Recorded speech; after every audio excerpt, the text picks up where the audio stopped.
Hello friends, now here is the step-by-step solution of this math problem by using the Portmas rule. Portmas rule says first we solve bracket, small bracket, curly bracket, then square bracket. O stand for or we convert into multiplication, we solve roots and exponent.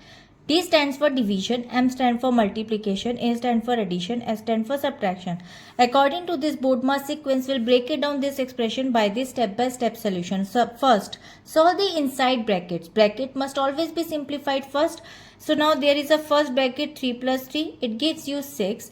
The second bracket it gives power first 8 power square, that is 64, and the second division, which is 64 divided by 4, gives you 16.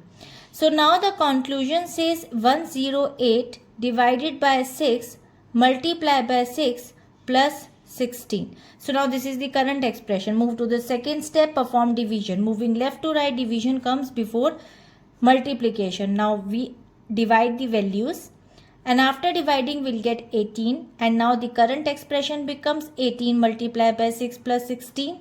So now move to the next step, perform multiplication. Multiplication 18 multiplied by 6 gives you 108, and multiplication precedes the addition, and now the current expression becomes 108 plus 16. So now finally we add the values, perform addition. This is the last step to find the total value. 108 plus 16 gives you 124 as a final result. So now according to this expression, by using the Portmas sequence, the final verified simplified value is of this expression is 124, and I hope it is clear. We'll meet in the next video. If you like this video, please like and subscribe. Bye bye.